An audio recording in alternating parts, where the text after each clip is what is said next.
keputusan rapat MKD yang akan saya bacakan demikian di dalam sidang terbuka ini. Keputusan rapat MKD Rabu 16 Desember 2015. Pertama, sidang Mahkamah Kehormatan Dewan atas pengaduan Saudara Sudirman Said terhadap yang terhormat Saudara Dr. Andes Setia Novanto atas dugaan pelanggaran kode etik dinyatakan ditutup dengan menerima surat pengunduran diri dari yang terhormat Saudara Dr. Andes Setia Novanto nomor anggota A 300 anggota fraksi Partai Golkar sebagai Ketua DPR RI periode 2014-2019 tertanggal 16 Desember 2015. Kedua, terhitung sejak hari Rabu 16 Desember 2015, Saudara Dr. Andes Setia Novanto dinyatakan berhenti sebagai Ketua DPR RI periode 2014-2019. Ketiga, demikian keputusan rapat Mahkamah Kehormatan Dewan ini dibacakan pada sidang Mahkamah Kehormatan Dewan yang bersifat terbuka untuk umum pada hari Rabu 16 Desember 2015. Terima kasih. Wassalamualaikum warahmatullahi wabarakatuh. Dengan ini maka sidang dinyatakan ditutup. Terima kasih. Ya, itu tadi cuplikan saat beberapa waktu yang lalu, kurang lebih 20 menit sampai setengah jam yang lalu, Ketua MKD sudah menutup sidang dengan membacakan kembali pernyataan pengunduran diri Setia Novanto sebagai Ketua DPR RI. Apa yang akan terjadi setelah ini, Bang Junimat? Ya, saya perlu sampaikan, Prof. Kresna ya? Renal. Memang selama ini masyarakat termasuk DPR sendiri pesimis terhadap pekerjaan dari MKD itu sendiri. Tetapi tadi kita bisa melihat bagaimana ya 17 orang anggota di MKD memberikan kesimpulan. Semua menyatakan bersalah. Ada yang sedang, bahkan yang berat, yang selama ini sangat vokal mengatakan berat. Artinya apa? Artinya kami masih bisa kerja secara maksimal dan sesuai dengan fakta di persidangan. Yang pertama. Yang kedua, sebenarnya mengenai MKD ini, saran saya ke depan, setiap anggota DPR yang duduk di MKD harus permanen. Ya, selama masa periode dia harus duduk di sana. Tidak boleh masuk komisi, tidak boleh masuk pansus, tidak boleh kemana-mana. Harus di MKD dia. Berikanlah dia fasilitas dan tidak boleh diintervensi oleh siapapun, termasuk oleh praksi sendiri. Yang terjadi malah anggotanya berganti di tengah jalan beberapa kali. Ini pengalaman. Jadi ke depan saya kira setiap anggota MKD tidak boleh dipindahkan selama masa periode. Dia harus permanen di sana. Diberikan fasilitas. Maka MKD itu akan bisa bekerja secara on the track, secara baik dan sesuai dengan sasaran. Saya kira itu yang paling perlu. Bang Juniman, pertanyaan tadi saya. Mbak Nana, ini bagus satu ya. Itu jangan diganti-ganti. Tapi yang lebih penting menurut saya adalah anggota MKD itu adalah orang yang logikanya nggak kebalik-balik. Ya tentu. Supaya kemudian yang ditampilkan kepada publik, apalagi kalau terbuka, itu tidak pontang-panting pula kita mengikutinya. Ini orang ini paginya tempe, siangnya tahu gitu loh. Ya itu bagian dari seperti itu. Jadi itu yang penting, itu yang paling penting. Tapi kan anggota-anggota itu dikirim resmi oleh fraksinya, fraksi kepanjangan tangan partai. Jadi kalau kita mau menggugat, ya langsung gugat ke partai politik yang mengirimkan anggota-anggota yang tadi Anda nilai justru seringkali malah terbolak-balik logikanya. Itu partai-partai langsung. Iya, betul Naswa. Tapi maksud saya, setiap anggota yang mau masuk MKD itu harus betul-betul bahwa memang dia mampu, ya. Tidak pernah misalnya terlibat pidana, misalnya harus ada itu bukan syarat menurut saya. Baik. Iya kan? Syarat anggota DPR kan seharusnya tidak terlibat pidana, Pak. Ya kan dari awal harus ada syaratnya itu. Iya kan? Kita harus tegaskan kembali di sana. Kan begitu. Kalau tidak ditegaskan suka cari jalan juga Mbak. Harus ada kalau memang MKD ini mau punya masalah. Saya pada pandangan bahwa kalian sebagai tidak di Mahkamah Kehormatan Dewan, kalian tidak akan bisa mengurus atau mengatemeli etika di teman-teman sendiri. Kalian punya kepentingan masing-masing.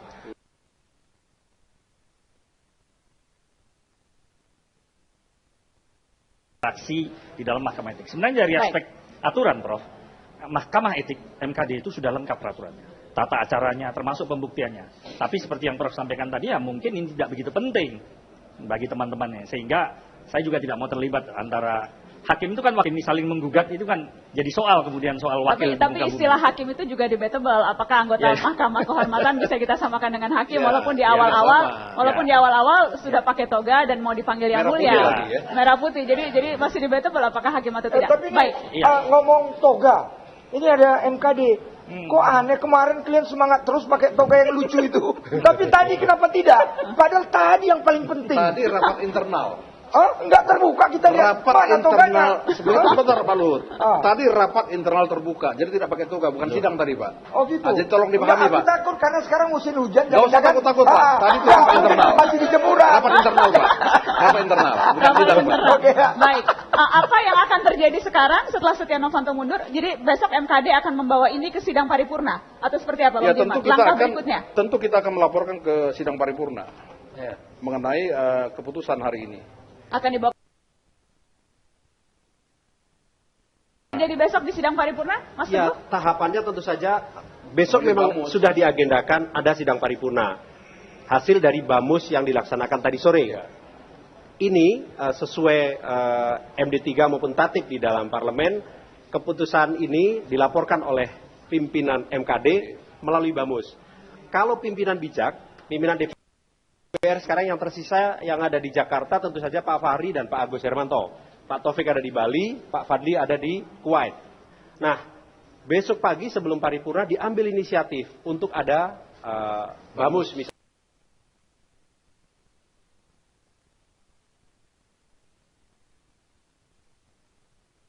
Ini bisa masuk, maka bisa diagendakan dalam rapat paripurna besok. Tetapi kalaupun tidak, maka besok akan ada BAMUS sesudah paripurna esok, kemudian untuk masuk kepada agenda paripurna hari Jumat. Karena kan hari Jumat itu adalah sidang terakhir. Setelah itu DPR akan reses lagi. Jadi waktunya tinggal 2 hari, Kamis Jumat. Apakah itu artinya Kamis Jumat sebelum reses 2 hari ini sudah harus dipilih pengganti Setia Novanto? Mekanismenya memang kelihatannya akan sedikit agak rumit kalau kemudian masalah yang saya sampaikan tadi, apakah tetap seperti ini atau kita harus kocok ulang yang saya sebut tadi itu Undang-Undang MD3. Dan itu akan menjadi keributan baru lagi di DPR. Maka saya tentu saja tidak bisa bersikap di sini. Karena kalau menurut tata aturannya ya MD3 ya kocok ulang. Tetapi ya Anda bayangkan kita sudah mau reses dan kemudian timbul ke keributan baru. Saya nggak tahu lagi mau disimpan di mana muka ini kan gitu ya. Jadi menurut saya tidak bisa menjawab pertanyaan Nana soal ini karena ini tidak sederhana seperti yang kita bicarakan di sini. Yang pasti kalau gagasan kocok ulang artinya harus merubah MD3 terlebih dahulu. Tetapi kalau situasi ini kita akan tunggu. Kalau Golkar kemudian besok mengajukan calonnya, jadi di dalam MD3 mengatakan bahwa paket pimpinan yang berlaku 5 tahun itu adalah paket fraksi. Dengan demikian, fraksi Golkar bisa besok menyodorkan penggantinya. Dan apakah kemudian misalkan BAMUS hari Kamis menyepakati akan dilakukan pengukuhan atau penetapan pada hari Jumat? Mungkin saja, tetapi bisa jadi. Orang yang cocok untuk menggantikan Setia Novanto atau sudahlah biar cepat selesai saja ini? Ya jadi nggak usah khawatir, 4 mereka bisa kolektif. Kita juga ojo ke susu, nanti salah pilih lagi. Jadi maksud saya begini, Natswa baik sekali. Tadi ide dari Pak Akbar ini bagus. Tapi apapun, udah rahasia umum lah. Mau bilang nggak ada lagi, masih ada itu. Merah putih dan Indonesia hebat. Tapi Indonesia hebat sekarang sudah jadi P4 karena masuk PAN. Ya, tapi jangan PDIP. Karena apapun PDIP ini yang terjolimi loh dengan MD3. Mereka pemenang. Mereka tidak ada di pimpinan DPR, MPR. Jadi Anda setuju kocok ulang? Anda setuju kocok ulang? Iya, tapi jangan PDIP yang menggagas kaitan dengan revisi MD3. Klien-klien lah.